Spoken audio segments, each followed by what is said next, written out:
ശ്രീ ഗുരുഭ്യോ നമ. ജ്യോതിഷ തീർത്ഥം യൂട്യൂബ് ചാനലിലേക്ക് ജ്യോതിഷത്തിൽ വിശ്വാസവും താല്പര്യമുള്ള ഏവരെയും സ്വാഗതം ചെയ്യുന്നു. 2026 മെയ് മാസത്തിൽ ഇടവക്കൂറിൽ ജനിച്ചവർ അനുഭവിക്കാനിടയുള്ള ചാരഫലം എങ്ങനെയാണെന്ന് പരിശോധിക്കാം. കാർത്തിക, മുക്കാല്, രോഹിണി, മകയിരം, പകുതി എന്നീ നക്ഷത്രങ്ങളാണ് ഇടവക്കൂറിൽ ഉൾപ്പെടുന്നത്. ആദ്യമായി ഗ്രഹസ്ഥിതി പരിശോധിക്കാം.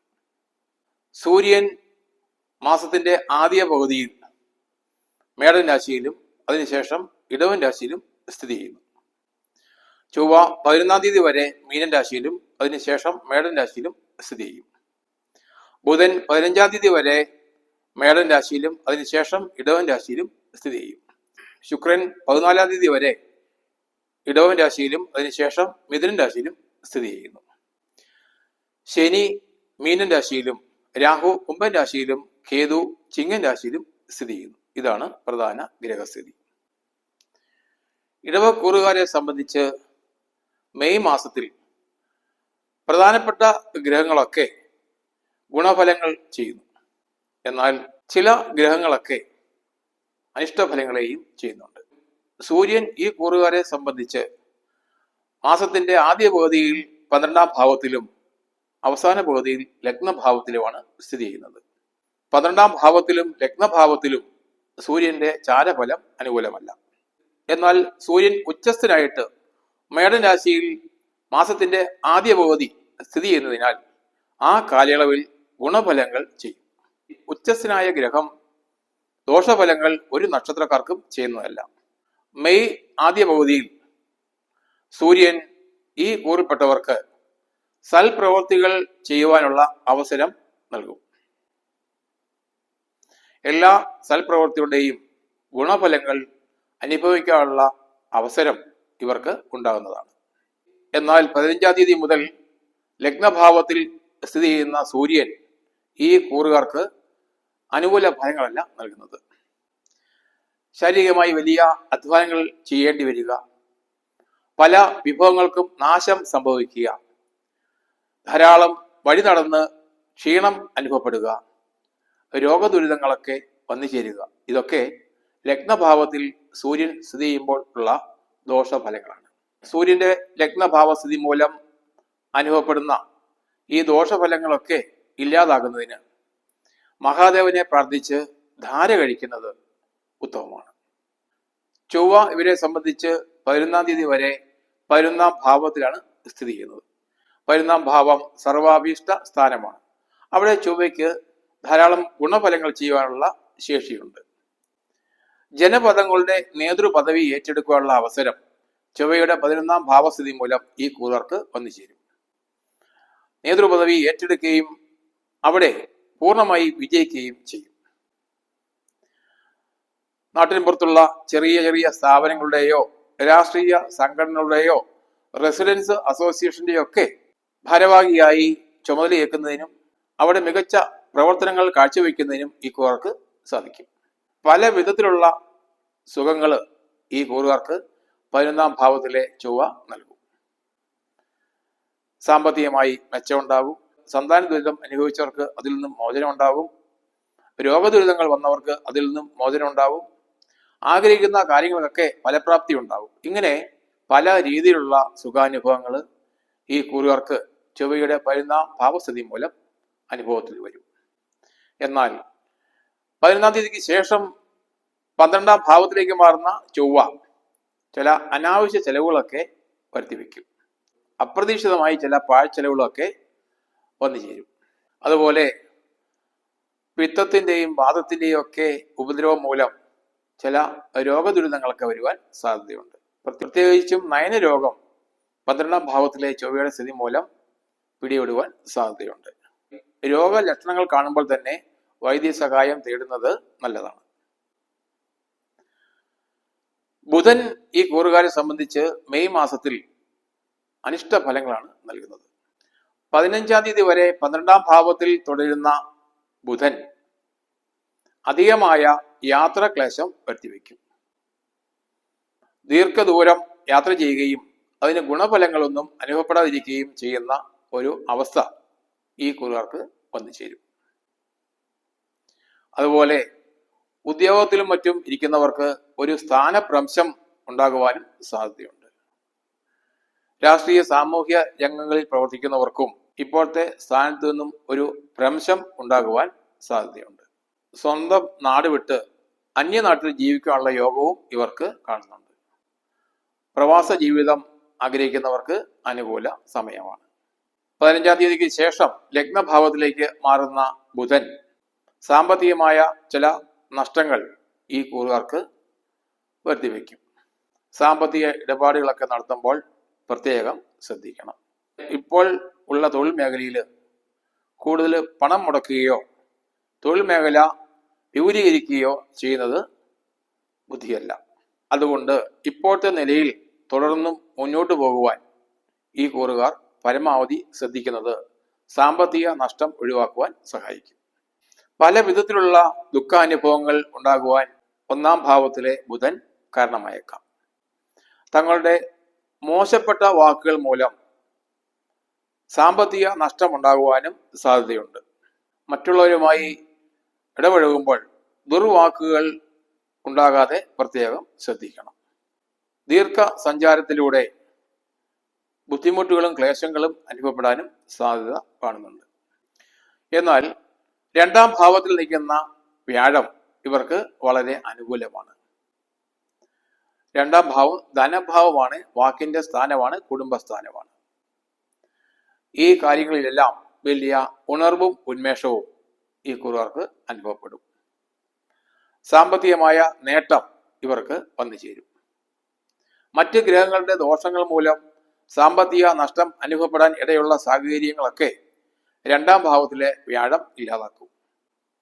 കർമ്മരംഗത്ത് നിന്നും കൂടുതൽ ലാഭം പ്രതീക്ഷിക്കാം. വളരെ കാലമായി ലഭിക്കാനുള്ള പണമൊക്കെ വലിയ ബുദ്ധിമുട്ടുകളൊന്നും കൂടാതെ തന്നെ തിരികെ ലഭിക്കും. അതുപോലെ ചിട്ടി ലോണൊക്കെ കിട്ടുമെന്ന് പ്രതീക്ഷിക്കുന്നവർക്ക് അത് ലഭിക്കും.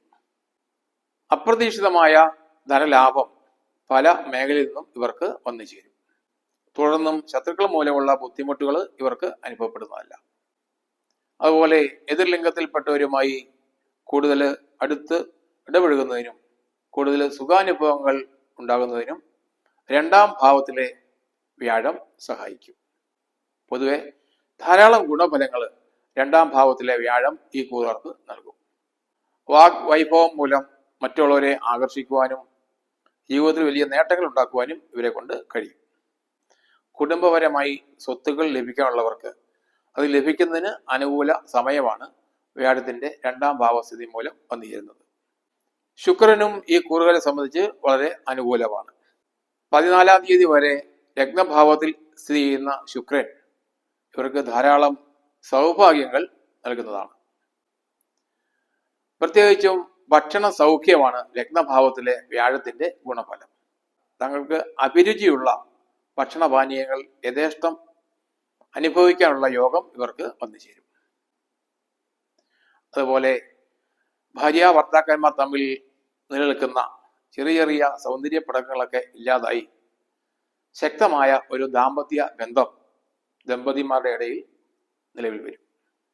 സുഗന്ധദ്രവ്യങ്ങൾ ധാരാളമായി വാങ്ങുവാനും അതൊക്കെ അനുഭവിക്കുവാനുമുള്ള യോഗം ശുക്രന്റെ ലഗ്നസ്ഥിതി മൂലം വന്നു ചേരും. ആഗ്രഹിക്കുന്ന എല്ലാ സുഖ സൗകര്യങ്ങളും ഇവർക്ക് അനുഭവത്തിൽ വരുന്നതാണ്. വളരെ കാലമായി നേടുവാൻ ആഗ്രഹിക്കുന്ന കാര്യങ്ങളൊക്കെ ശുക്രന്റെ ലഗ്നഭാവസ്ഥിതി മൂലം ഇവർക്ക് വന്നു ചേരും. കീർത്തിയും ഐശ്വര്യവും കൂടുതലായി അനുഭവപ്പെടും. അതുപോലെ അധികാര സ്ഥാനത്തുള്ളവരുടെ ആനുകൂല്യങ്ങളും ഇവർക്ക് ലഭിക്കുന്നതാണ്. കട്ടില്, കിടക്ക തുടങ്ങിയ ആധുനിക രീതിയിലുള്ള ശയനോപകരണങ്ങൾ ഇവർക്ക് ലഭിക്കും. വില കൂടിയ വസ്ത്രങ്ങൾ വാങ്ങുന്നതിനും അത് ഉപയോഗിക്കുന്നതിനും ഇവർക്ക് അവസരമുണ്ടാകും. ധാരാളം സുഖഭോഗ വസ്തുക്കൾ ഇവർക്ക് ജീവിതത്തിൽ അനുഭവത്തിൽ വരും. 14-ാം തീയതിക്ക് ശേഷം 2-ാം ഭാവത്തിലേക്ക് മാറുന്ന ശുക്രനും ഇവർക്ക് ധാരാളം ഭാഗ്യാനുഭവങ്ങൾ നൽകുന്നതാണ്. പ്രധാനമായും ദ്രവ്യ ലാഭമാണ് 2-ാം ഭാവത്തിലെ ശുക്രൻ നൽകുന്ന ഗുണഫലം. എല്ലാ മേഖലയിൽ നിന്നും നേട്ടം ഇവർക്ക് അനുഭവപ്പെടും. പ്രത്യേകിച്ച് കച്ചവടക്കാർക്കും കൃഷിക്കാർക്കും വ്യവസായികൾക്കും ഒക്കെ അവരുടെ കർമ്മ മേഖലയിൽ നിന്നും കൂടുതൽ ലാഭം പ്രതീക്ഷിക്കാം. എതിർ ലിംഗത്തിൽപ്പെട്ടവരുമായി കൂടുതൽ അടുക്കുന്നതിനും കൂടുതൽ സുഖാനുഭവങ്ങൾ ലഭിക്കുന്നതിനും രണ്ടാം ഭാവത്തിലെ ശുക്രൻ ഇടവക്കൂറുകാരെ സഹായിക്കും. തങ്ങളുടെ വീടും കച്ചവട സ്ഥാപനവും ഒക്കെ അലങ്കാര വസ്തുക്കൾ ഉപയോഗിച്ച് അലങ്കരിക്കുവാനും മോടി പിടിപ്പിക്കുവാനും ഒക്കെ ഈ കൂറുകാരെ കൊണ്ട് കഴിയുന്നതാണ്. കുടുംബത്തിൽ കൂടുതൽ സുഖാനുഭവങ്ങൾ വന്നു ചേരും. കുടുംബാംഗങ്ങൾ തമ്മിൽ കൂടുതൽ ഐക്യവും സഹകരണവും ഉണ്ടാകും. ആഗ്രഹിക്കുന്ന ഏത് സുഖവും ഇവർക്ക് ജീവിതത്തിൽ വന്നു ചേരും. പ്രത്യേകിച്ചും അധികാരവർഗത്തിൽ നിന്നും പല പല ആനുകൂല്യങ്ങളും ലഭിക്കുവാൻ രണ്ടാം ഭാവത്തിലെ ശുക്രൻ ഈ കൂറുകാരെ സഹായിക്കും. 11ാം ഭാവത്തിൽ സ്ഥിതി ചെയ്യുന്ന ശനിയും ഇവർക്ക് ധാരാളം ഗുണഫലങ്ങൾ നൽകുന്നതാണ്. ധനധാന്യ സമൃദ്ധിയാണ് 11ാം ഭാവത്തിലെ ശനി നൽകുന്ന വലിയ ഭാഗ്യാനുഭവം. ധനത്തിനും ധാന്യത്തിനും അനുഭവപ്പെട്ടിരുന്ന ബുദ്ധിമുട്ടുകളൊക്കെ ഈ കൂറുകാരെ സംബന്ധിച്ച് ഇല്ലാതാകും. വലിയ പ്രതാപിയായി കഴിയുവാനുള്ള അവസരവും ഇവർക്ക് വന്നു ചേരും. തങ്ങളുടെ വാക്കുകൾക്ക് മറ്റുള്ളവർ വില കൽപ്പിക്കുകയും അത് അംഗീകരിക്കുകയും ചെയ്യുന്ന ഒരു സാഹചര്യം ഈ കൂറുകാരെ സംബന്ധിച്ച് സംജാതമാകും. ഇത് ഇവരുടെ ജീവിതത്തിൽ വലിയ ഉയർച്ചയ്ക്ക് കാരണമാകും. മാനസികമായി വലിയ ഉന്മേഷവും സന്തോഷവും ഇവർക്ക് വന്നു ചേരും. 11ാം ഭാവത്തിലെ ശനിയും അന്യലിംഗത്തിൽപ്പെട്ടവരുമായി ഇടപഴകുന്നതിനും അതിലൂടെ സുഖാനുഭവങ്ങൾ ലഭിക്കുന്നതിനും കാരണമാകും. 10ാം ഭാവത്തിൽ സ്ഥിതി ചെയ്യുന്ന രാഹു ഇവർക്ക് അത്ര അനുകൂലമല്ല. ധനം, വിദ്യ, കീർത്തി ഇവയ്ക്കൊക്കെ കോട്ടങ്ങൾ ഉണ്ടാകുവാൻ 10ാം ഭാവത്തിലെ രാഹു കാരണമാകും. കർമ്മഫലം ഇവർക്ക് അനുഭവപ്പെടും. സൽക്കർമ്മങ്ങൾ ചെയ്യുന്നവർക്ക് നല്ല ഫലവും മോശപ്പെട്ട കർമ്മങ്ങളിൽ ഏർപ്പെടുന്നവർക്ക് അതിന് അനുസൃതമായ ഫലവും 10ാം ഭാവത്തിലെ രാഹു നൽകും. ഹൃദയ സംബന്ധമായ രോഗലക്ഷണങ്ങൾ എന്തെങ്കിലും കാണുകയാണെങ്കിൽ പെട്ടെന്ന് തന്നെ വൈദ്യ സഹായം തേടുന്നത് നല്ലതാണ്. 4ാം ഭാവത്തിൽ സ്ഥിതി ചെയ്യുന്ന കേതുവും ഇവർക്ക് നല്ല ഫലങ്ങളല്ല നൽകുന്നത്. ദുർജനങ്ങളുമായി സംസർഗം ഉണ്ടാകുവാനും അതുമൂലം ചില ബുദ്ധിമുട്ടുകൾ ജീവിതത്തിൽ വന്ന് ഭവിക്കുവാനും സാധ്യതയുണ്ട്. അതുകൊണ്ട് കൂട്ടുകെട്ടുകൾ തിരഞ്ഞെടുക്കുമ്പോൾ പ്രത്യേകം ശ്രദ്ധിക്കണം. ദുർജന സംസർഗം ഉണ്ടാകാതെ സജ്ജനങ്ങളുമായി ഇടപഴകുവാനും ജീവിതത്തിൽ നേട്ടങ്ങൾ ഉണ്ടാക്കുവാനുള്ള കർമ്മമേഖല തിരഞ്ഞെടുക്കുവാനും ശ്രദ്ധിക്കണം. ഉദര സംബന്ധമായിട്ട് രോഗങ്ങൾ വരുവാൻ സാധ്യത കാണുന്നുണ്ട്. അതുപോലെ ശരീരത്തിൽ മുറിവും ചതവും ഒക്കെ ഉണ്ടായി രക്തസ്രാവം ഉണ്ടാകുവാനും സാധ്യത ഉള്ളതിനാൽ മുറിവ്, ചതവ് ഒക്കെ ഉണ്ടാകുന്ന സാഹചര്യം ഒഴിവാക്കുവാൻ പ്രത്യേകം ശ്രദ്ധിക്കണം. 12ാം ഭാവത്തിൽ സ്ഥിതി ചെയ്യുന്ന ചൊവ്വയെ കൊണ്ടുള്ള ദോഷങ്ങൾ ഇല്ലാതാകുന്നതിന് സുബ്രഹ്മണ്യ സ്വാമിക്ക് പ്രീതികരമായ വഴിപാടുകൾ കഴിക്കുന്നത് നല്ലതാണ്. ഈ മാസത്തിൽ ഉടനീളം അനിഷ്ട സ്ഥാനത്ത് സ്ഥിതി ചെയ്യുന്ന ബുധനെ കൊണ്ട് ഉണ്ടാകുവാൻ സാധ്യതയുള്ള ദോഷഫലങ്ങൾ ഇല്ലാതാകുവാൻ അവതാര വിഷ്ണുവിനെ പ്രാർത്ഥിച്ച് വഴിപാടുകൾ നടത്തുന്നത് ഉത്തമമാണ്. രാഹുവിനെ കൊണ്ടുള്ള ദോഷം ഇല്ലാതാക്കുവാൻ ദുർഗയ്ക്ക് പ്രീതികരമായ വഴിപാടുകൾ കഴിച്ച് പ്രാർത്ഥിക്കുന്നതും കേതു മൂലമുള്ള ദോഷഫലങ്ങൾ ഇല്ലാതാക്കുവാൻ മഹാഗണപതിക്ക് വഴിപാടുകൾ ചെയ്ത് പ്രാർത്ഥിക്കുന്നതും ഉത്തമമാണ്. ഇത് ചാരഫലം മാത്രമാണ്. ജാതകവശാൽ ഇപ്പോൾ അനുഭവപ്പെടുന്ന ദശയുടെയും അന്തർദശയുടെയും ഗുണദോഷങ്ങൾക്ക് അനുസരിച്ചായിരിക്കും ചാരഫലം അനുഭവപ്പെടുക. ജാതകവശാൽ എന്തെങ്കിലും ദോഷങ്ങൾ അനുഭവപ്പെടുന്നുണ്ടെങ്കിൽ അത് കണ്ടെത്തി പരിഹരിച്ചാൽ ഗുണഫലങ്ങൾ കൂടുതലായി അനുഭവപ്പെടുന്നതാണ്. 2026 മെയ് മാസത്തിൽ ഇടവക്കൂറിൽ ജനിച്ച എല്ലാവർക്കും കൂടുതൽ സൗഭാഗ്യങ്ങൾ അനുഭവപ്പെട്ടെ എന്ന് മഹാദേവനോട് പ്രാർത്ഥിക്കുന്നു. ശംഭോ മഹാദേവ. ഈ ചാനൽ സബ്സ്ക്രൈബ് ചെയ്യാത്തവരുണ്ടെങ്കിൽ പെട്ടെന്ന് തന്നെ സബ്സ്ക്രൈബ് ചെയ്യുക, ബെൽ ബട്ടൺ അമർത്തുക. ഈ വീഡിയോ ഉപകാരപ്രദമായെങ്കിൽ ഷെയർ ചെയ്യുക, ലൈക്ക് ചെയ്യുക. ഓൺലൈൻ കൺസൾട്ടേഷനായി എൻ്റെ വാട്സാപ്പ് നമ്പറുമായി ബന്ധപ്പെടുക.